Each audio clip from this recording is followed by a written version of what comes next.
MCD election 2022 के मौके पे लाइव चर्चा का एक सिलसिला शुरू किया है। हमारे कई गेस्ट पहले भी आ चुके हैं। आज जो हमारी गेस्ट हैं वो है अरीबा खान। आप सब जानते हैं इस प्रोग्राम को कामयाब बनाने में कई लोग हमें बहुत सपोर्ट करते हैं। सबसे पहला सपोर्ट तो हमें जुबैर खान सईदी साहब का है, जो हमारे लिए गेस्ट को कोऑर्डिनेट करते हैं इस मुश्किल टाइम में। चूंकि अरीबा भी कहीं ना कहीं बिजी होंगी, अभी इनको जाना होगा कहीं ना कहीं तकरीर करने, भाषण देने, तो उसमें से लाना मुश्किल काम होता है, तो वो हमारे जुबैर खान सईदी साहब करते हैं। हमारे अशरफ साहब जानते ही आप, वखला पोस्ट के, वो इंटरव्यू करते हैं। मैं हूँ, हमारे अता भाई है जो गेस्ट पैनलिस्ट है। वो आप सब देखते होंगे डिबेट में कि जो 3-4 लोग रहते हैं, कोई कांग्रेस का होता है, कोई बीजेपी का होता है, कोई आम आदमी पार्टी का होता है, लेकिन अता भाई इनमें से किसी के नहीं है। वो ओखला के हैं, किसी पार्टी के नहीं है, वो ओखला के हैं। और हमने इसलिए इनको अपने साथ रखा है कि ये न्यूट्रल रहते हैं। अपनी पोस्ट से हमने इनको देखा है कि ये न्यूट्रल रहते हैं, कभी किसी के साथ नहीं रहते, सवाल ये सबसे करते हैं। हमें इस प्रोग्राम को कामयाब बनाने में शाहिद रजा साहब का बहुत सपोर्ट मिलता है, जो हमें टेक्निकल सपोर्ट देते हैं। और जैन फाइनेंशियल के साजिद खान साहब का, वो हमें वेन्यू प्रोवाइड करते हैं। और मजाक में कहूँ तो प्रोग्राम के बाद वो हमें टिक्का विक्का भी खिलाते हैं। तो आज हमारी गेस्ट है अरीबा खान। अरीबा खान को वैसे आप लोग नहीं जानते, हो सकता है सब लोग, लेकिन जो लोग एनआरसी प्रोटेस्ट में थे, सीए प्रोटेस्ट में थे, और जिनका ताल्लुक जामिया से है, वो अरीबा खान को सब जानता है। अरीबा खान की एक खूबी और भी है, बहुत से लोग अरीबा खान को जानते हैं, लेकिन ये नहीं जानते कि अरीबा खान आसिफ मोहम्मद खान साहब की बेटी है। अब बहुत लोग जान गए हैं कि अरीबा खान आसिफ मोहम्मद खान साहब की बेटी है। तो अब जरा ये स्पेशल हो गया है, अब मुकाबला भी जरा स्पेशल हो गया इस इलाके में। तो अरीबा खान, सबसे पहले हमारा सवाल आपसे ये कि क्या आपको इंटरेस्ट पॉलिटिक्स में है भी, या अब्बा के कहने पे आप आ गई? जी सबसे पहले अस्सलाम वालेकुम सभी लोगों को। आपका सवाल है कि मेरा इंटरेस्ट है कि नहीं, या मैं जैसे कि लोग और लोग भी कह रहे हैं कि मुझे ये विरासत में मिला है टिकट, या विरासत में ये चीजें मिली हैं। देखिए, काफी लोग ये बात जानते हैं, जो लोग मुझसे कनेक्टेड रहे हैं, चाहे वो सोशल एक्टिविस्ट हों, सोशल वर्कर्स रहे हों, या जामिया के एलुमनाई ग्रुप्स रहे हों। मैं कई साल से सोशल वर्क में रही हूँ। मैंने सीएनआरसी के टाइम पे हम almost every day I used to go to the protest. वहाँ हम सब जामिया वाले होते थे एक साथ। वहाँ पे हम लोग रोज जाके सपोर्ट बनते थे औरतों का, उनके लिए खड़े होते थे। बट कभी हम स्टेज पे नहीं चढ़े, कभी हम लाइमलाइट में नहीं आए। हमने बैकफुट पे जितना सपोर्ट कर सकते थे करा। उसके अलावा जब दिल्ली के दंगे हुए थे, तो वहाँ पे हमने रिलीफ वर्क करा काफी हद तक। मैं पापा अपने लेवल पे रिलीफ वर्क कर रहे थे, उन्होंने मुझसे जिक्र करा कि हम परसों जो है रिलीफ लेके, फंड्स लेके वहाँ पे कलेक्ट करके और रिलीफ मटेरियल लेके जा रहे हैं वहाँ। तो मैंने कहा आप एक दिन का वक्त दीजिए मुझे। मैंने एक दिन में अल्हम्दुलिल्लाह अपने ही कॉन्टैक्ट्स में, सिर्फ अपने दोस्तों से, अपने ताल्लुकात में 2.5 लाख रुपए के करीब हम लोगों ने रेज कर लिया था एक ही दिन के अंदर, मैंने अकेले। और फिर मैंने उसमें अपना एडिशन किया उसमें फंड्स में, और हम लोग लेके गए, हमने रिहैबिलिटेशन का काम करा वहां पर। उसके अलावा भी जब कोविड का वेव 1 और वेव 2 चली थी, तब हमने जिस टाइम पे लोग ऑलमोस्ट सड़कों पे मर रहे थे, बुरा हाल था दिल्ली का, तो हमने उस वक्त पे ऑक्सीजन सिलेंडर्स कहीं से अक्वायर करे, और अपने घर के बाहर ही करीबन 8 से 10 बेड लगाए, जहां हमने लोगों को फर्स्ट एड दी। इतना ऑक्सीजन प्रोवाइड किया कि वो हॉस्पिटल तक जा सकें अपने घरों से निकल के। और हमने किचन भी चलाया अपने घर के बाहर से, जिसमें हम ऑलमोस्ट 2-3 हजार लोगों को रोज खाना प्रोवाइड करते थे। तो ये सब कामों में मैं रही हूँ। बस देखिए, फर्क ये है कि कभी हमने अपने पोस्टर्स नहीं लगाए, कभी हमने छापा नहीं है कि हम क्या काम कर रहे हैं, क्योंकि देखिए शरीयत में भी ये है कि जब एक हाथ चैरिटी करे तो दूसरे हाथ को मालूम ना चले। तो कौम की खिदमत में हम लोग एक्टिव रहे हैं, लेकिन अब एक मौका मिला है, अल्लाह ताला ने एक मौका दिया है, कांग्रेस पार्टी ने एक मौका दिया है। और देखिए, ये भी कांग्रेस पार्टी का बड़प्पन है कि ये इस वक्त दिल्ली में करीबन 250 सीटों पे इलेक्शंस हो रहे हैं। Ward 188 is very crucial, it is very important, because इस वार्ड का हिस्सा है शाहीन बाग। शाहीन बाग वो जगह जहां से सीएनआरसी का प्रोटेस्ट शुरू हुआ, वर्ल्ड फेम पर गया। यहाँ की औरतों ने इस मुहिम को इतना आगे ले गए कि एक हिस्टोरिक मोमेंट क्रिएट किया गया, टाइम्स मैगजीन पे उनका फोटो आया। ये वार्ड इतनी अहमियत रखता है, यहाँ के लोग इतनी अहमियत रखते हैं, यहाँ के लोग वो अरीबा, पावर रखते अरीबा हैं। इसी से ताल्लुक मेरा सवाल है। जी जो शाहीन बाग पूरी दुनिया में इतना मशहूर है, जिसको पूरी दुनिया जानती है, वो इतना खराब है। लोगों ने दुकान निकाल के रोड पे कब्जा कर रखा है, गंदगी का आलम है, नालियां टूटी हुई हैं। काम हुआ है, जिन लोगों ने काम किया काम भी हुआ, लेकिन बहुत काम होना बाकी है। तो ऐसी कोई प्लानिंग है आपकी, जब आप आई हैं काउंसलर के लिए, काउंसलर का ये सब काम है जी जी। तो ऐसी कोई प्लानिंग है आपकी जिसपे लोग आप पे भरोसा कर ले कि भाई अरीबा से ऐसी उम्मीद है वो कर देंगी? ये सबसे पहले मैं थोड़ा सा हाईलाइट करूंगी, इश्यूज वैसे मुझे जरूरत नहीं है, यहाँ की आवाम अच्छी तरह से वाकिफ है यहाँ के इश्यूज से, बट जो सबसे बड़ा इशू है इस एरिया का वो है गंदगी का इशू। उसके अलावा भी और इश्यूज हैं, जैसे पानी का इशू है, इंक्रोचमेंट का इशू है, और भी मुद्दे हैं यहाँ पे, लेकिन जो बहुत मेजर इशू और जो बहुत बेसिक सा इशू है वो है गंदगी का, सफाई। ये आप शाहीन बाग 8 नंबर पे एक डंपिंग ग्राउंड बना हुआ है, अलशिफा हॉस्पिटल के सामने एक डंपिंग ग्राउंड बना हुआ है। आप आयरनी देखिए सिचुएशन की कि एक हॉस्पिटल के सामने डंपिंग ग्राउंड बनाए, जहां इंसान इलाज के लिए जाता है, जहां इंसान ठीक होना चाहता है, वहीं से बाहर निकल के वो दोबारा इन्फेक्शन पकड़ रहा है। यहाँ के जो चुने हुए नुमाइंदे हैं वो क्लेम करते हैं कि उन्होंने जगह जगह मोहल्ला क्लिनिक्स बना लिए हैं और आप वहां जाके इलाज कराइए। जो यहाँ इस एरिया का एक अच्छा हॉस्पिटल है, जो फैसिलिटीज देता है, उसके सामने का सैनिटेशन तो ये मेंटेन नहीं कर पाए, लेकिन ये अपनी पब्लिसिटी करते हैं, अपना प्रोपेगेंडा मचाते हैं कि हम ये फैसिलिटीज आपको दे रहे हैं, आप हमारी फैसिलिटीज लीजिए। तो इन इलाकों में इतने मेजर इश्यूज हैं, और जो मेजर के साथ साथ बहुत ही बेसिक और आम इश्यूज हैं, और ये हालात देखिए आप सिर्फ माइनॉरिटी इलाकों का ही देखेंगे। किसी और वार्ड में सरिता जसोला विहार में कम से कम करीबन 10-12 कूड़ेदान बने हुए हैं, लेकिन उनको बंद करके उनके आगे ब्यूटिफिकेशन कर दी गई है। वहां का कूड़ा ला ला के यहाँ पे डंप किया जाता है। आप खुद इमेजिन करिए, जो कूड़े का ढेर वहां बना हुआ है वो सिर्फ इस वार्ड का कूड़ा नहीं है, वो बाकी वार्ड से भी लाके डाला जाता है। तो ये किसकी जिम्मेदारी बनती है, कौन है इसका कौन रिस्पॉन्सिबल है, किसकी रिस्पॉन्सिबिलिटी है? एडमिनिस्ट्रेशन की, कंसर्न अथॉरिटीज की, यहाँ के जो चुने हुए नुमाइंदे हैं उनकी। जब तक प्रेशर नहीं बनाया जाएगा एडमिनिस्ट्रेशन के ऊपर, क्योंकि ये एक अनऑथराइज कॉलोनी है, एमसीडी जुरिस्डिक्शन में लिमिटेशंस आती हैं, बहुत हद तक काम विधानसभा के उसमें आता है, लेकिन फिर बात वही आ जाती है, काउंसलर आपका है, एमएलए आपका है, सीएम आपका है, लेकिन काम तब भी नहीं हो पा रहा है। तो इस तरह से तो आप पीएम भी बन जाए तो आप नहीं काम करा पाएंगे। अरीबा, एक पर्सनल सवाल है आपसे। हमारे बहुत से व्यूअर ने कहा है कि जो कांग्रेस में दिलचस्पी ले रहे हैं, आपके आने के बाद आपको वोट देने के भी वो सोच रहे हैं, कांग्रेस सोच रहे हैं। लेकिन एक पर्सनल सवाल हमारा ये है आपसे, चूंकि आप पब्लिक फिगर हैं, बहुत से लोग जानना चाहते हैं कि अरीबा की शादी हुई है या नहीं हुई है। जी और अगर अरीबा की शादी होने वाली है जी। तो ऐसा तो नहीं कि उनको हम वोट देकर जिता दे, अरीबा की शादी हो जाए, अरीबा कहीं और चली जाए और हमारा काम ही नहीं हो इलाके में। देखिए, सबसे पहली बात, मेरी शादी नहीं हुई है।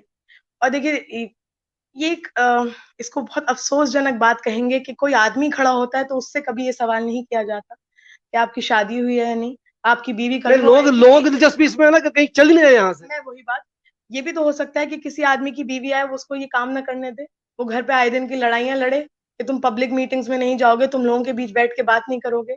तो ये देखिए, ये तो एक सोच है, और जिन लोगों को अपनी जिम्मेदारियों से भागना होता है वो इस तरह के प्रोपेगेंडास क्रिएट करते हैं। जिनको अपनी जो जवाबदेही नहीं होते हैं अपनी गलतियों के, अपने कामों के, वो इस तरह के इश्यूज जरूर उठाते हैं। मेरी नहीं हुई है शादी, इंशाल्लाह जब वक्त आएगा तब होगी। ये तो अल्लाह के हाथ में होता है और सबका नसीब होता है जिसकी कब हो। और देखिए, रही बात ये कि मैं चली जाऊंगी या नहीं चली जाऊंगी, ये भी अल्लाह ताला डिसाइड करने वाला है, यहाँ के लोग डिसाइड नहीं करेंगे। ये उसका खुदा का फैसला होता है। इंशाल्लाह मेरी पूरी कोशिश रहेगी मैं कौम की खिदमत करूँ हर तरह से। अरीबा, आपके अब्बा अपने खास अंदाज के लिए मशहूर हैं। मैंने 10 इंटरव्यू किए हैं, हर इंटरव्यू उनका ऐसा वायरल होता है, कुछ ऐसा बोल जाते हैं वो, उनका एक अंदाज अपना है। कभी एमसीडी वालों को मुर्गा बना देते हैं, वो अंदाज है, कभी पुलिस वाले को डांट दिया। तो अब्बा वाली ही छवि पे चलना है या कुछ तब्दीली लानी है? देखिए,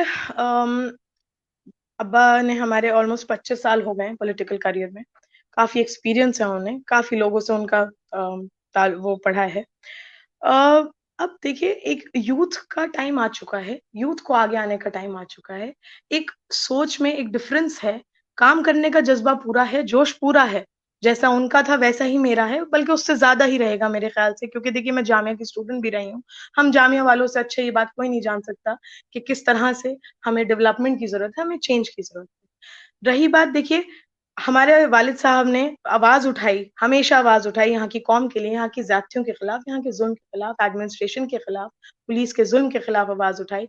उन पे इस वक्त कम से कम 15 से 20 केस अभी भी चल रहे हैं, जिसमें से सारे के सारे केसेस इसीलिए चल रहे हैं कि यहाँ के अवाम के लिए वो खड़े हुए, उन्होंने आवाज उठाई।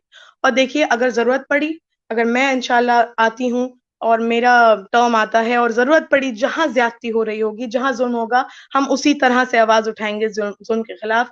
जो भी एक्सट्रीम से एक्सट्रीम स्टेप लेना पड़ेगा, एक्सट्रीम एक्शन लेना पड़ेगा, हम उसे लेंगे, लेकिन हम यहाँ पे ज्यादती बर्दाश्त नहीं करेंगे।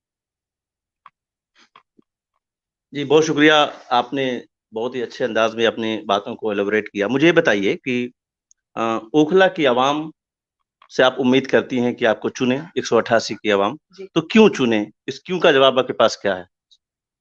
देखिए, सबसे बड़ी बात तो ये है पहले कि जो इस इलाके के हाल से सभी यहाँ के लोग वाकिफ हैं, ओखला की पूरी आवाम वाकिफ है। इनफैक्ट जो इस वार्ड के लोग नहीं भी हैं, जो दूसरे वार्ड के लोग हैं, चाहे वो जाकिर नगर हो, वो भी वाकिफ हैं कि इस वार्ड 188 में जो एरियाज आते हैं उनका क्या हशर हुआ। आप इस इलाके में जब एंटर करते हैं तो इतना बड़ा एक ब्लैक स्पॉट मुस्लिम कम्युनिटी पे बना हुआ है, जो कि गार्बेज डंपिंग ग्राउंड बना हुआ है। हमारे मरहूम रहमानी साहब जो हैं, अल्लाह ताला उनकी मग़फ़िरत फरमाए, उन्हें जन्नत में आला मुक़ाम अता फरमाए। इस कदर की नेक और बड़ी शख्सियत हमारे लिए एक इतना बड़ा नेक काम करके गए कि एक मस्जिद और मदरसा बना के गए, जो कि इंडिया में बहुत जाना-माना मदरसा और मस्जिद है। उसके आगे आपने किस तरह उसको बर्बाद करा है कि वहाँ लोग नमाज़ पढ़ने जाते हैं तो बदबू सूंघते हुए जाते हैं। अपने पायचे बचाते हुए जाते हैं कि गंदे ना हो जाएँ वहाँ की गंदगी से। दूसरा, हॉस्पिटल के सामने तो आपको मालूम ही है। तो ये हिपोक्रेसी जो है इन लोगों की। आपने एक बात कही है अपने, आज मैं आपका जब देख आ रहा था तो एक पोस्टर मुझे मिला, छोटे-मोटे पोस्टर आपने बाँटे हैं इलाके में, मेरे हाथ में है। जी। आपने एक बात कही है कि मैं आऊँगी तो 1 महीने के अंदर ये डंप यार्ड खत्म हो जाएगा। आपसे पहले जो लोग जीत कर आए, उनके भी यही दावे थे और इसी पर एमएलए भी जीते, काउंसलर भी जीते और आप भी जीतने का दावा करती हैं। तो वो तो ऐसा लगता है कि पंचिंग बैग बन गया है वो दोनों डंप यार्ड, जिसमें नेता आते हैं, बात करते हैं, उसके बाद जनता फिर ठगी सी रह जाती है। तो क्या हम आपसे क्या उम्मीद करें? अगर जनता क्या उम्मीद करे? जी। मैं आपसे एक ये चीज़ आप जवाब दीजिएगा कि अभी फ़िलहाल के पिछले 2-5 दिनों में, 4-5 दिनों में आपने शायद नोटिस किया होगा कि दोनों डंपिंग ग्राउंड्स पे से कूड़ा हट रहा है, काफ़ी हद तक हटा है। मैं एक बात तो बताना क्या ये आपकी कोशिश है? मैं आपको एक बात बताना चाहूँगी, जिस रात हमारा टिकट हुआ था, उसके अगले दिन सुबह में ही जो सेंट्रल ज़ोन के ज़ोनल ऑफ़िसर हैं, वो हमारे घर आए थे। खुद ही आए थे, हमने नहीं बुलाया था। सुबह ही वो उन्होंने आके हमारे वालिद साहब से मुलाकात करी। हमारे वालिद साहब ने हमें उनसे मिलवाया कि इंशाअल्लाह हो सकता है देखो तुम्हें इनसे पाला पड़े, तुम्हें इनसे काम कराना पड़े, इनसे मिलो कौन। उन्होंने उसी वक़्त सैनिटेशन सुपरिटेंडेंट को बुलाया और उनसे कहा कि यहाँ की सफाई शुरू करो। तो मुझे तो एक सवाल एक चीज़ हाँ मैं जी, और बोल कहना दें, चाहूँगी। बता दें आप। कुछ लोग ये भी उस चीज़ का प्रोपेगेंडा फैला रहे हैं कि ये काम जो करंट काउंसलर साहब हैं वो करा रहे हैं। चलिए मैंने मान लिया कि वो करा रहे हैं, ठीक है? पूरी तरह मान लिया। जो प्रोपेगेंडा फैला रहे हैं उन्हीं की बात को सच मान लिया। तो जो काम 5 दिन में हो सकता है, वो 5 साल में क्यों नहीं होगा? ठीक है। लेकिन मैं एक सवाल फिर करूँगा आपसे कि आपके वालिद साहब, जैसे आपका टिकट कन्फर्म होता है, आपके वालिद साहब तक वो एमसीडी का ऑफिसर पहुँच जाते हैं। इस दरमियान बहुत हाहाकार मची है दोनों जगहों पर, बहुत सारी तंजीमों ने ग्रुप बना करके वहाँ जा करके सफाई का एक सिंबॉलिक प्रदर्शन भी किया। तमाम कोशिशें, अता साहब यहाँ मौजूद हैं, कई ऐसी कोशिशों का ये हिस्सा भी रहे हैं। लेकिन ये काम, जो ऑफिसर साहब आए थे, कभी आपने या आपके अब्बू ने कभी उनको कॉल किया होता तो मेरा ख्याल है कि कुछ और बातें पहले हो चुकी होती, काम हो चुका होता। ये तो इलेक्शन के वक़्त आना, बताना। मैं आपको इम्पैक्ट बता रही हूँ। जैसे ही हमारा टिकट हुआ, आप इम्पैक्ट देखिए कि जितने साल वो पोज़ीशन पे रहे, वो काउंसलर भी रहे 10 साल, 2 टर्म काउंसलर रहे, उसके बाद एमएलए भी रहे। आप इम्पैक्ट देखिए, इंसान समझ जाता है कि अगर देखिए हमारा टिकट हुआ, ऑफ कोर्स न्यूज़ फैली, वहीं समझ आ गया कि हो सकता है ये पावर में आ जाएँ, हो सकता है ये आ जाएँ। इंसान वहीं आके मिला, उसने आके बैठ के बात करी, उसने खुद ही काम शुरू करवा दिया। ये इम्पैक्ट होता है। सामने वाला समझता है कि ये आदमी आएगा, ये एडमिनिस्ट्रेशन पे प्रेशर बनाएगा, ये आके यहाँ की ज़्यादतियों को खत्म करेगा, जो हम लोग इनकॉम्पिटेंसी दिखा रहे हैं, उस पे एक्शन लेगा। उस चीज़ का एक सवाल मेरा और रहेगा कि उम्मीदवारी की दौड़ में बहुत सारे लोग कांग्रेस में थे। जी। और वो अपनी अपने तौर पर कोशिशें कर रहे थे। कुछ लोग समाजी खिदमत में लगे हुए थे, कुछ लोग और भी अलग-अलग अंदाज में, सारे कांग्रेस के जो कार्यकर्ता थे, वो कर रहे थे। ऐसी कोशिश टिकट लेने की, जो मैं कह सकता हूँ, वो आपकी तरफ से या आपके अब्बू की तरफ से मुझे नज़र नहीं आई। जी। और फिर भी आपको टिकट मिला। जी, देखिए मुझे टिकट मिला, ये कांग्रेस पार्टी का एक बड़प्पन कहूँगी, क्योंकि देखिए जिस वक़्त यहाँ पे सीएनआरसी का प्रोटेस्ट चल रहा था, आपको भी मालूम है, कांग्रेस के बड़े-बड़े नेता यहाँ पे आए, खड़े हुए लोगों के साथ, स्पीचेस दी उन्होंने और पूरा सपोर्ट दिखाया। ये उन्हीं का फैसला रहा कि जो शाहीन बाग CNRC के खिलाफ खड़ा हुआ, जिस शाहीन बाग की औरतें उस प्रोटेस्ट में बढ़ चढ़ कर जिन्होंने हिस्सा लिया और एक हिस्टोरिक मोमेंट क्रिएट किया, हिस्ट्री क्रिएट करी, उसी शाहीन बाग की एक लड़की को, वहीं के एक रेजिडेंट को, उसी लड़की को जो वहां जा रही थी, जो एक फेस बन सकती है, जो एक आवाज बन सकती है, उसको एक रिप्रेजेंटेटिव की तरह आगे लाया जाए। नौजवानों को खिताब करते हुए अपने परिचय में आपने अल्लामा इकबाल का एक शेर कोट किया है, नहीं तेरा नशेमन कसरे सुल्तानी की गुंबद पर तू शाही है बसेरा कर पहाड़ों की चट्टानों पर। क्या कहना चाहती हैं इसके जरिए से? देखिए मेरा फिर वही कहना है कि जब तक यूथ आगे नहीं आएगा, जब तक यंग एजुकेटेड लोग आगे नहीं आएंगे, इस सोसाइटी का डेवलपमेंट नहीं हो पाएगा। बहुत मुश्किल है। कम्युनिटी को भी एक चेंज चाहिए। यंग लोगों में वो जोश और जज्बा होता है चेंज लाने का। मैं यहीं पैदा हुई हूँ, इन्हीं इलाकों में पली बड़ी हूँ। मैंने फेस करे हैं यही इश्यूज। मैं जब मेरा कॉलेज चलता था तो हम अपने दोस्तों को बुलाते हुए कतराते थे घर पे कि यार कहाँ बुलाएं, किन गलियों में बुलाएं, क्या कूड़ेदानों के पास बुलाएं। आप ये देख लीजिए, अभी भी कैब बुक करेंगे, कैब आके कैंसिल कर देता है, आने को तैयार नहीं, ऑटो वाले आने को तैयार नहीं है, स्कूल की वैनें बच्चों को बाहर छोड़ के चली जाती हैं, अंदर आने को तैयार नहीं, माएँ खड़ी रहती हैं, इंतजार करती रहती हैं। तो ये इश्यूज यहाँ रहे हैं, वो मैंने भी फेस करे हैं, वो यहाँ की हर यंगस्टर ने फेस करे हैं।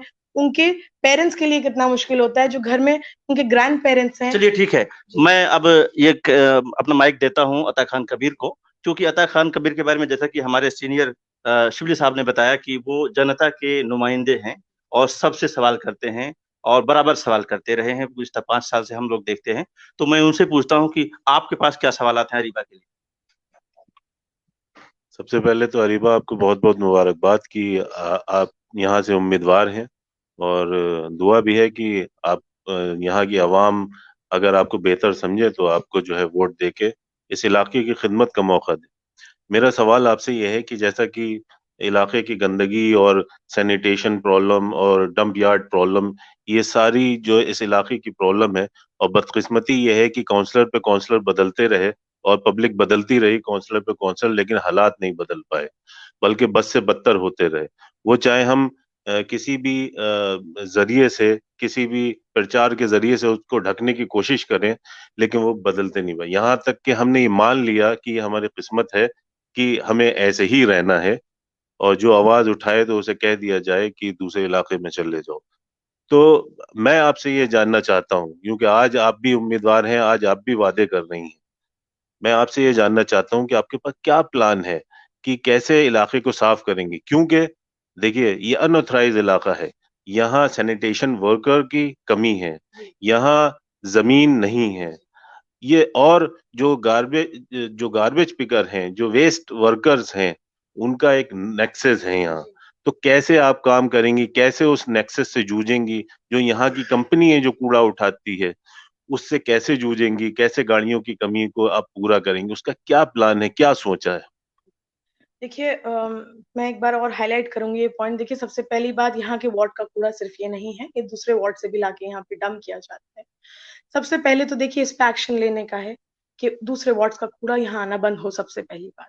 दूसरी बात जो इशू है वो वही तो नेक्सस है, आप लड़ेंगी कैसे उससे? मैं आ रही हूँ उस पॉइंट पे कि गार्बेज लिफ्टिंग का सबसे बड़ा इशू है। कूड़ेदान बनाना भी एक मुद्दा है, लेकिन उससे बड़ा इशू है गार्बेज लिफ्टिंग का।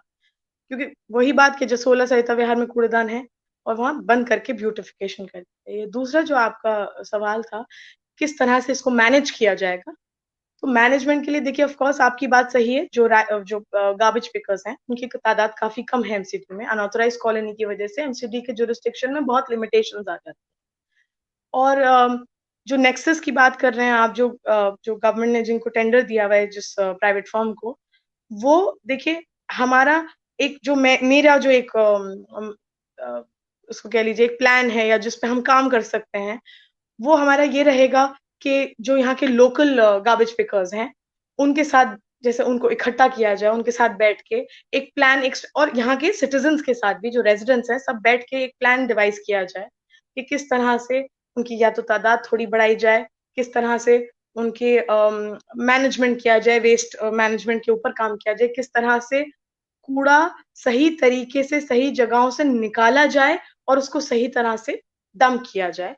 और जमीन की बात जहां तक आप कह रहे हैं कि ये यूपी इरिगेशन की जमीन है, आप जानते हैं इस एरिया को ग्रीन बेल्ट बनाया जा सकता है, इस पूरे स्ट्रेच को जो आगे रेत के टीले तक स्ट्रेच है। देखिए यूपी इरिगेशन में अगर आप हॉर्टिकल्चर डिपार्टमेंट से जाके बात करेंगे और उनसे ये अपील करेंगे, एक मीटिंग करेंगे या प्रपोजल रखेंगे कि यहाँ पे ग्रीन बेल्ट बना दी जाए, ये पूरे स्ट्रेच को आप यहाँ पे प्लांटेशन कर दिया जाए, तो उनका तो काम ही यही है, वो क्या मना कर देंगे इस काम के लिए? तो हॉर्टिकल्चर डिपार्टमेंट बैठा है, वो इसी काम के लिए बैठा है। तो इस तरह के जो कुछ स्टेप्स हैं जो उठाए जा सकते हैं, उन चीजों से कुछ कंडीशन यहाँ की इम्प्रूव करी जा सकती है। दूसरा सवाल मेरा ये है कि जैसे आपके वालिद साहब की एक इमेज है कि वो एक दबंग और डेयरिंग पर्सनालिटी है, तो क्या आप भी उसी इमेज को लेके अगर आप जीतती हैं कैरी करेंगी? क्योंकि यहाँ पे शाहीन बाग को अगर रात में आप 12 बजे के बाद देखें तो वो चारों तरफ से बंद हो जाता है।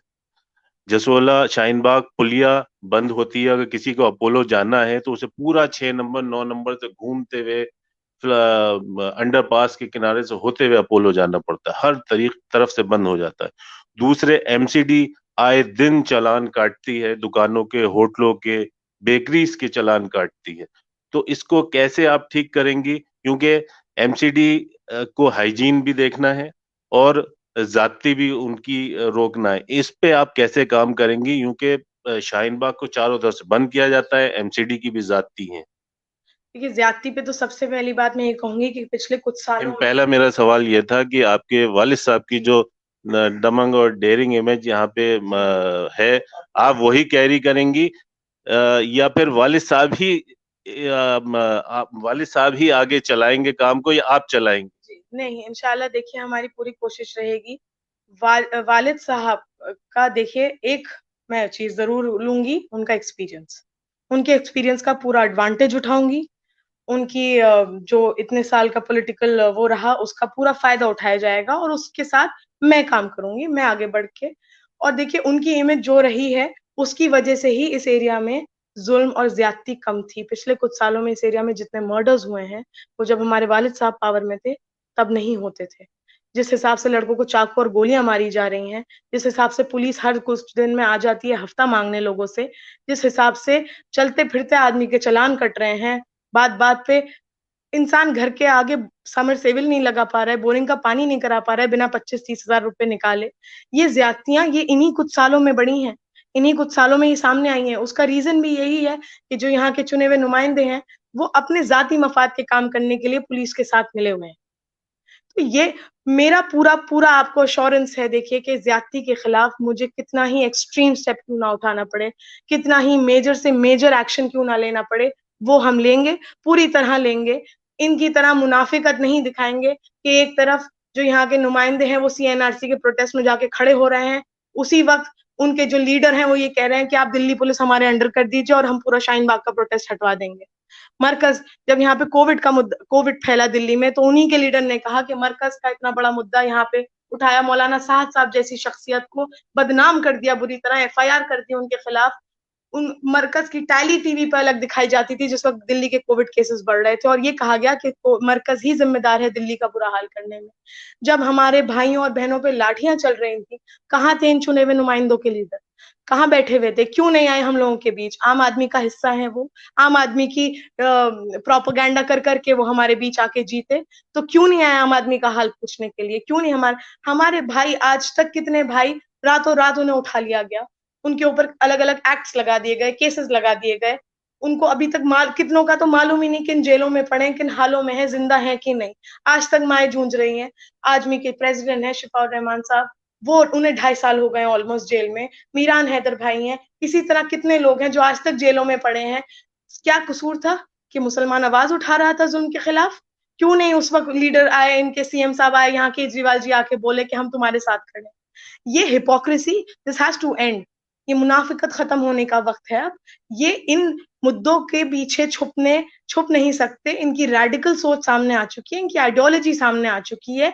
ये यहाँ पे सिर्फ राजनीति करते हैं, सेक्युलरिज्म का ड्रामा मचाते हैं, मुसलमानों का मसीहा बनने का ड्रामा करते हैं। लोग भी अब समझ चुके हैं, गुमराह कर चुके हैं ये एक बार लोगों को, अब असलियत सबके सामने। देखिए अरीबा, एक तो हम सब लोगों को, जितने लोग यहाँ पे हैं जो बाहर सुन रहे हैं आपको, आपकी एजुकेशन पे उनको फख्र है। आमतौर पर जो हम लोग कैंडिडेट देखते हैं, एजुकेशन कम ही रहती है। हो सकता है बहुत से लोगों में है एजुकेशन, लेकिन मैक्सिमम लोगों में एजुकेशन कम होती है, लेकिन जो वोटर है ना उनको, जो जामिया के लोग हैं वो आपकी एजुकेशन की वजह से वोट करेंगे, मुमकिन है। जो स्टूडेंट आपके साथ थे, जो टीचर आपके साथ थे, पूरी जामिया बिरादरी हो सकता है आपको वोट करे इस बात को लेकर। लेकिन जो आम आदमी है ना, रोड पे चल रहा है, उसको लगता है कि ये जो गंदगी आपके घर के पास है, वो जो अलशिफा के पास है, या जो नाले खुले हुए हैं, वो कितनी जल्दी कौन बना देगा। तो आप जरा प्लीज उनको कुछ एश्योरेंस दीजिए कि कुछ टाइम बाउंड आपने प्लान बनाया है कि अगर खुदा करे आप कामयाब हो, लोग आपकी बात को समझें, आपको वोट करें, तो मुझे ये दो गंदगी बताइए, और धूल से लोग बहुत ज्यादा परेशान है इस इलाके के, इन दो में मुझे बताइए कि क्या कुछ टाइम देंगी आप? इतने दिनों में जरूर कर दूंगी इसको। देखिए, पहला जो आपका सवाल था कि अगर मैं जीतती हूँ, तो मैंने अपने जो मेरा हैंड पैम्फलेट्स हैं, जो मैंने एक उसमें मैसेज दिया है लोगों के लिए, उसमें यही है कि मैं ये मुसलमान की, देखिए कहा जाता है कि ज़बान ही काफ़ी है, और मैं मौका देखिए सबको देना चाहिए। मैं तो कहती हूँ बहुत अच्छा हुआ कि यहाँ के लोगों ने आम आदमी पार्टी को मौका दिया, उनके नुमाइंदों को मौका दिया, बहुत अच्छी बात थी, क्योंकि देखिए जब तक आप मौका नहीं देते हैं, आप पता नहीं चल पाता इंसान कितने पानी में है, उसको परखने के लिए उसको मौका देना बहुत ज़रूरी होता है। इसी तरह मेरी एक अपील है लोगों से कि वो मुझे एक मौका दें। मेरी एश्योरेंस है, मेरी गारंटी है, मेरे लफ्ज़ों का एक वो है लोगों से कि मैं इंशाल्लाह, वैसे तो मेरा टारगेट जीतते ही हफ्ता 10 दिन रहेगा इस चीज़ पे एक्शन लेने का, काम करवाने का। बट मैक्स टू मैक्स 1 महीने के अंदर अगर आपको यहाँ पे चेंज नहीं दिखाई दिया, तो फिर लोगों के सामने हम खड़े हैं, उनकी शिकायतों के लिए भी हम खड़े हैं, बट ये मेरी एश्योरेंस है लोगों के लिए, गारंटी। आसिम मोहम्मद खान साहब की बेटी। मैं आपका एक वो दूसरा जी, सवाल था जी, धूल का, आप जी, बता जी, रही जी। थी। आप बता रहे थे, सॉरी। ये देखिए, पोल्यूशन बहुत बड़ा मुद्दा हो चुका है दिल्ली में। एक टाइम था जब पोल्यूशन कुछ दिन रहता था, नवंबर के कुछ दिनों में रहता था, जिन दिनों में स्कूल वूल भी बंद कर दिए जाते थे, कॉलेजेस बंद हो जाते थे। लेकिन अब ये बहुत स्ट्रेच हो चुका है पोल्यूशन का मुद्दा। पोल्यूशन एक डेली उसमें आ चुका है पूरी तरह से, और उसकी वजह से बहुत हेल्थ इश्यूज हो रहे हैं, बहुत बीमारियां और वो हो रहे हैं। तो ये देखिए, दिल्ली में सरकार इस वक्त आम आदमी पार्टी की बैठी है। जिस वक्त ये सिर्फ दिल्ली तक सीमित थे, इनकी सरकार सिर्फ दिल्ली तक थी, तब ये सारा ब्लेम पंजाब पे डालते थे कि पंजाब में जो स्लैश एंड बर्न का जो वो होता है, या जो स्टबल बर्निंग होती है, उसकी वजह से जो है वो दिल्ली का पोल्यूशन होता है, दिल्ली में डस्ट और ये इश्यूज होते हैं। और इस वजह दिल्ली का पोल्यूशन नहीं, ये वहां से आता है पोल्यूशन। लेकिन अब पंजाब में किसकी सरकार है? अब क्यों नहीं हो पा रहा है ये काम? अब किस पे ब्लेम डालेंगे? तो देखिए, जिसको अब ये काम भी देखिए वो कराते हैं जिसका ये सिर्फ प्रोपेगेंडा मचा सकें। 1 महीने के लिए ऑड इवन कर देंगे, पूरे साल का पोल्यूशन फिर कहाँ जाएगा? इनके बात वही आ गई, देखिए जिसे काम करना होता है वो काम करता है, जिसे नहीं करना होता वो 1000 रीजंस लेकर आता है। अरे वाह, हमें एक चीज ये बताइए आप, आपको हम लोगों ने, जब अब्बा आपके जेल में थे, ओपन जीप में छोटी थी आप, तो देखा था आपको कैंपेन करते हुए। अब खुद अपने लिए कैंपेन कर रही हैं, लोगों से कैसा रिस्पॉन्स मिल रहा है? कैसे उनसे सवाल मिल रहे हैं आपको? उनसे कहीं से कहीं चैलेंजेस भी मिल रहे होंगे आपको कि आपके अब्बा ने तो ये नहीं किया था, या आपने तो पहले कभी ये नहीं किया। तो कैसा रिस्पॉन्स है लोगों का? देखिए, मैं अभी तक हमने काफ़ी कैंपेनिंग हमारी चली रही है, ऑलमोस्ट बहुत टाइट हेक्टिक शेड्यूल रहता है, सुबह से रात ही हम लोग लगे हुए हैं। मेहनत करने की बहुत ज़रूरत है इस वक़्त, और मुझे लगता है देखिए अगर इंशाल्लाह जीत जाते हैं, तो क्योंकि इस इलाके का इस कदर का बुरा हाल हो चुका है, हमें 10 गुना ज़्यादा मेहनत करनी पड़ेगी जीतने के बाद भी इस इलाके को सुधारने के लिए। अगर हम अंडर नॉर्मल सर्कमस्टांसेस जीतते तो शायद फिर भी इतनी मेहनत नहीं लगती, बट इस वक़्त तो बहुत ज़्यादा मेहनत की ज़रूरत है। मैं जैसे-जैसे घरों में जा रही हूँ, लोगों से बात करती हूँ, उनके साथ वक़्त बिताती हूँ, वो मैं उनसे देखिए 10 यहाँ पे एक ये भी चीज़ हो रही है कि 10 हर 5 साल में एक 10 पॉइंट का मैनिफेस्टो छाप के बाँट दिया जाता है कि हम ये 10 गारंटीज़ दे रहे हैं कि हम आपके लिए काम करेंगे। बात फिर वही आ जाती है कि 10 पॉइंट का मैनिफेस्टो तो मैं भी बना सकती हूँ, मैं 20 पॉइंट, 50 पॉइंट का बना के पकड़ा दूँ। लेकिन काम क्या हो रहा है इस इलाके में? एक्शन कौन से पॉइंट्स पे लिए जाते हैं? लोगों के वही 10 पॉइंट नहीं, 20 पॉइंट की समस्याएँ वापस निकल कर आती हैं। मेरा इरादा ही तो ये है इंशाल्लाह कि, और मैं ये अभी भी कर रही हूँ, मैं जब-जब लोगों के पास जाती हूँ, मैं उनसे पर्सनली पूछती हूँ कि आपके क्या मुद्दे हैं? सबसे बड़ा इश्यू आप लोगों के लिए क्या है? क्योंकि देखिए किसी के लिए गंदगी है, तो किसी के लिए एन्क्रोचमेंट है, किसी के लिए पानी है, तो किसी के लिए सड़कें हैं। मेरा तो इंशाल्लाह इरादा यही रहेगा कि मैं लोगों देखिए, as a responsible leader and as a responsible resident, ये सबकी जिम्मेदारी बनती है कि सब साथ मिलके चलें। जब तक हम लोग हाथ में हाथ मिला के साथ मिलके नहीं चलेंगे, इस कम्युनिटी का डेवलपमेंट नहीं हो पाएगा, यहाँ की हालात नहीं सुधर पाएंगे। और एक अच्छे लीडर की भी निशानी यही होती है, वो सबको साथ लेके चलता है, ना कि खड़े होके अपनी 1.5 ईंट की मस्जिद बनाए और यहाँ पे सिर्फ नेतागिरी करे, पुलिस के साथ मिलके ज्यादतियां करे। तो रिस्पॉन्स अल्लाह का शुक्र बहुत अच्छा आ रहा है लोगों से। ऐसा नहीं है कि सिर्फ एजुकेटेड सोसाइटी या सिर्फ जामिया से अच्छा आ रहा है, हर तरीके के लोगों से अच्छा आ रहा है, क्योंकि यहाँ के जो चुने हुए नुमाइंदे थे, उन्होंने इस कदर लोगों को निराश किया है, इस कदर उनकी उम्मीदों को तोड़ा है कि उन्होंने जो हाल किया है इलाकों का, लोगों में के अंदर बहुत नाराजगी है, बहुत गुस्सा भरा हुआ है और वो चाहते हैं खुद कि अब एक चेंज आए, डेवलपमेंट आए। ये लोगों के अल्फाज हैं कि जब तक कांग्रेस थी, कांग्रेस की सरकार थी, यहाँ पे डेवलपमेंट होता था, लेकिन जब से कांग्रेस गई है, डेवलपमेंट नहीं हुआ है। अरे अरीबा, मेरा एक सवाल आपसे ये है, भले ही जामिया नगर कहलाता हो एजुकेटेड लोगों का इलाका, लेकिन यहाँ जो लोग डोमिनेट जो करते हैं ना, वो एजुकेटेड नहीं है, ये कन्फर्म है। ये सब बिल्डिंगें जिनकी ज्यादा है वो कुछ और तरह के लोग हैं, जो कब्जा किए हुए जिनका दुकान है, जिनका दुकान है वो भी कुछ और तरह के लोग हैं। और आपको मैं देख रहा हूँ कि अंग्रेजी के अल्फाज बहुत ज्यादा इस्तेमाल कर रही हैं आप। ऐसा नेता बहुत कमी है, सारी दुनिया पराली पराली बोलती है, आपने अंग्रेजी का लफ्ज बोला उसमें। तो क्या ऐसे कुछ मुश्किल नहीं हो रही? आप कुछ इलाके में जा रहे हो, आप वहाँ तकरीर कर दें, ज्यादा अंग्रेजी का अल्फाज इस्तेमाल कर ले, मालूम चला कि किसी ऐसे इलाके में गए, आप वहाँ जो औरतें हैं वो तो आपकी बात ही नहीं समझ पा रही हैं। देखिए, ऐसा नहीं है, मैं जहाँ भी गई हूँ और मैं मल्टीलिंगुअल होके बात करती हूँ। देखिए, ऐसा नहीं है कि सिर्फ इंग्लिश के अल्फाज आ रहे हैं, या मैं उर्दू भी यूज करती हूँ, मैं हिंदी भी यूज करती हूँ और मैं इंग्लिश भी यूज करती हूँ। जहाँ पे जिस तरह से बात समझानी होती है, मैं वहां पे उस लैंग्वेज का ज्यादा यूज रखती हूँ, क्योंकि आपका चैनल की रीच बहुत अच्छी है माशाल्लाह से। ये हर तरह के लोग इस चैनल को देख रहे हैं, इसलिए मैं हर तरह की लैंग्वेज यहाँ पे यूज कर रही हूँ। ये कोई इतना वो नहीं है इशू। और देखिए, लोग जब आप इस तरह, बात यह है, आपकी बात करने में कन्विंसिंग पावर होनी चाहिए। आपको सामने वाला आपके वादों को, वादे भी नहीं, हम तो किसी से वादा भी नहीं कर रहे हैं, हम तो उनसे उनकी मुश्किलें पूछते हैं और फिर हम उनसे ये कहते हैं कि आप हम पे भरोसा करें, आप हमें एक मौका दें, इंशाल्लाह हम आपको मायूस नहीं होने देंगे।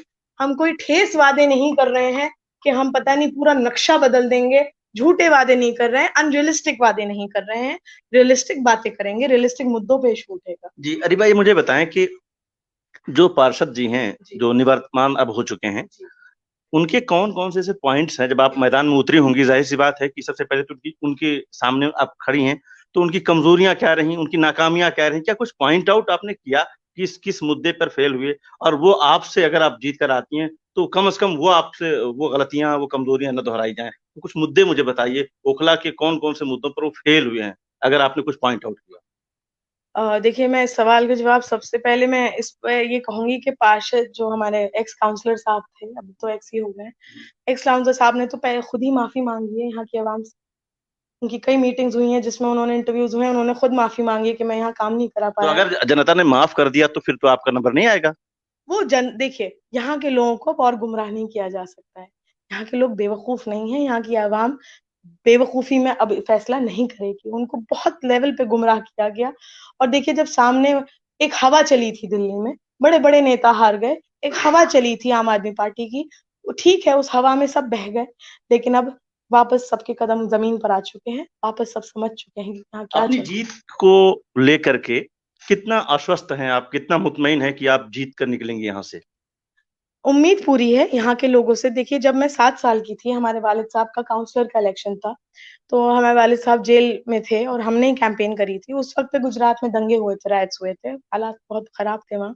हमने यहीं पे ही एक ब्लड डोनेशन कैंप लगाया था, अपोलो से डॉक्टर्स बुलाए थे पूरे तरीके से, और यहीं के लोग थे जिन्होंने अपना खून दिया। एक वो कहावत कही जाती है कि खून पसीना एक कर दिया, वो यहाँ के लोग ने लिटरल सेंस में उसको साबित किया, उसको प्रूव करा पूरी तरह से।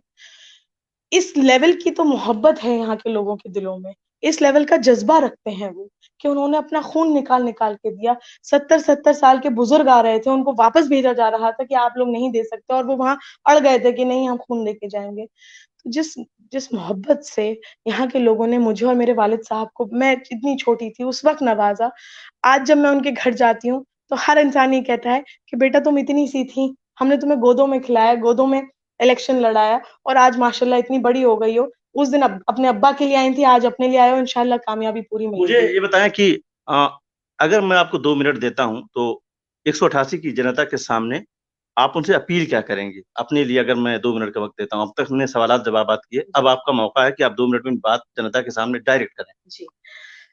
देखिए, मैं आप सबसे बहुत-बहुत आप सबकी दुआओं की और सपोर्ट की बहुत गुज़ारिश है, दरख़्वास्त है।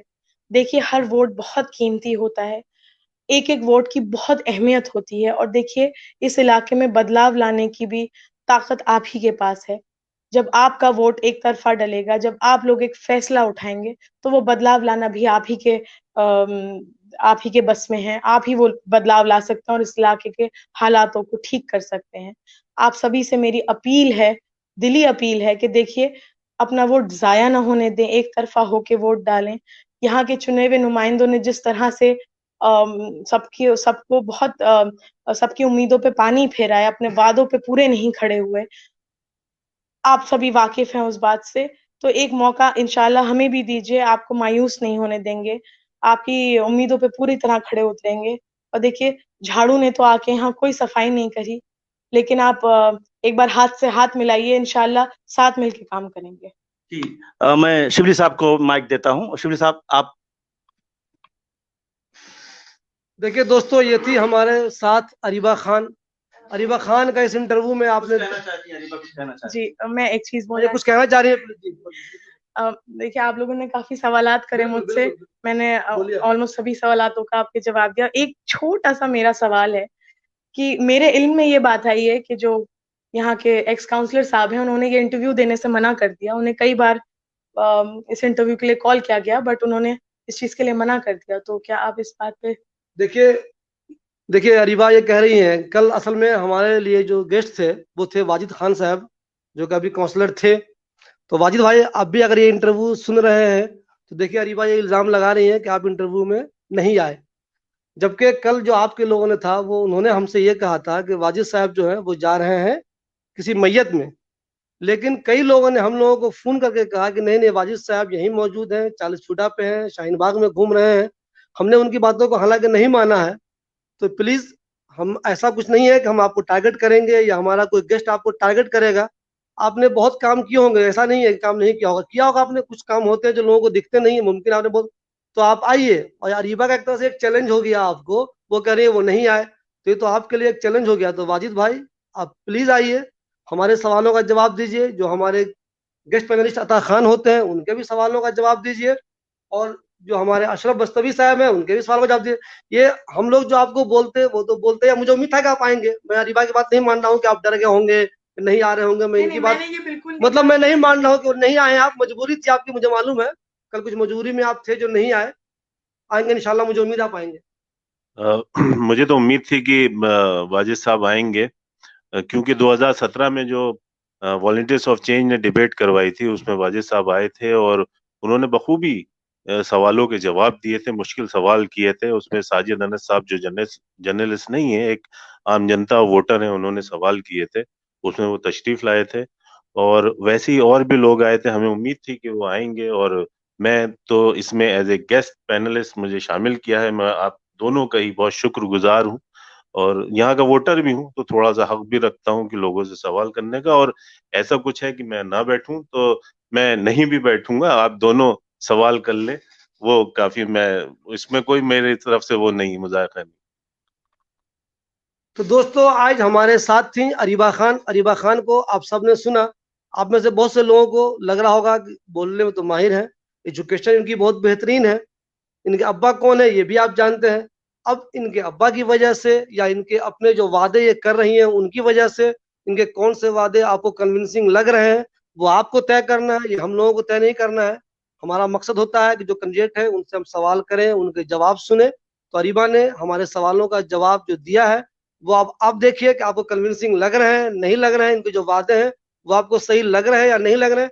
फिर आइए, आपको तय करना है कि आपको किन को वोट देना है।